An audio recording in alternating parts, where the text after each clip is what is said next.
লখিমপুৰৰ কেইজনমান অসমীয়া যুৱকে মাত্ৰ 3 মাহৰ ভিতৰতে খুলিলে দুটাকৈ তেল ডিপু।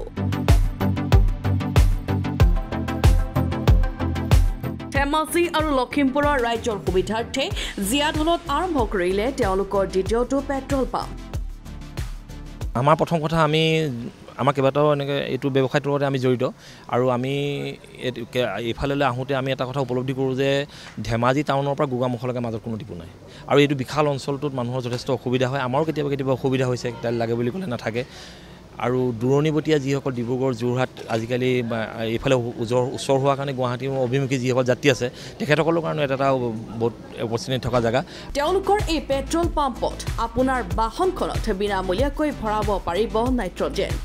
ফ্ৰী নাইট্ৰজেন আমাৰ এয়াৰটো ফ্ৰী নাইট্ৰজেন উপলব্ধ পাব। এইটো আমি ৰাখিছোঁ ফ্ৰী নাইট্ৰজেন, বাহিৰত এইটো 200 টকা লয়, এইটো আমি ইয়াত ফ্ৰীকৈ দিছোঁ।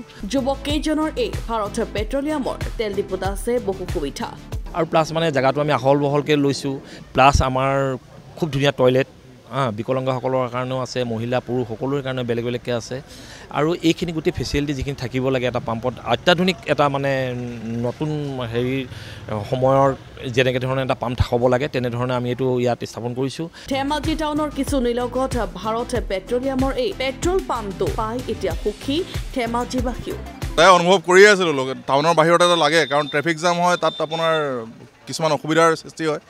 গতিকে টাউনৰ বাহিৰত হ'লে ট্ৰেফিকৰ প্ৰব্লেমটো নাথাকে, গতিকে সদায় অনুভৱ কৰি আছিলোঁ। কিন্তু আজি লখিমপুৰ গৈ থাকোঁতে পালোঁ, ভৰালোঁ আৰু বহুত ভাল লাগিলে। আৰু বিশেষকৈ ইয়াত নাইট্ৰজেনৰ ব্যৱস্থা আছে, আপোনাৰ নাইট্ৰজেনো মই ফিল আপ কৰিলোঁ, ফ্ৰী ট'টেলি ফ্ৰী, ভাল লাগিলে।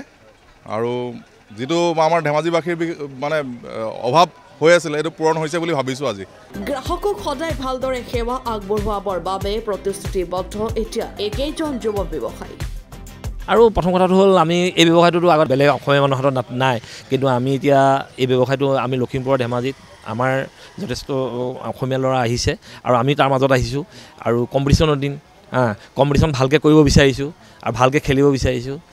আৰু সেইকাৰণে আমি কনজিউমাৰক যিমান পাৰোঁ ভাল সুবিধাখিনি দিব চেষ্টা কৰিছোঁ। আৰু আমি আশা ৰাখিছোঁ ধেমাজিবাসীয়ে আমাক যথেষ্ট সহায় কৰিব আৰু অসমবাসী, অসমৰ যিসকল ৰাইজ এইফালে আহে আমাৰ পাম্পত এবাৰ সোমায়, তেখেতসকলে আমাৰ এই পৰিৱেশটো ঠাণ্ডা পানী, গৰম পানীৰ পৰা আদি কৰি টয়লেটৰ সুব্যৱস্থা ইয়াত পাব।